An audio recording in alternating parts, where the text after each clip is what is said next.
Harvest tayo ng kamatis kasi ready na i-harvest yung kamatis guys. Pulang-pula na oh. Yan. Kamatis.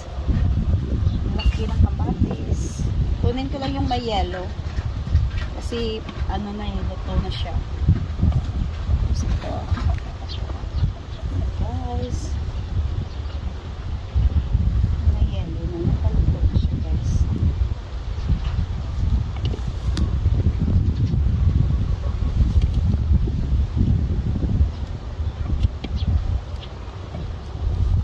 Variety na chiles mahaba to guys. Hindi siya katulad dito na mas maanghang, ito yung maliit.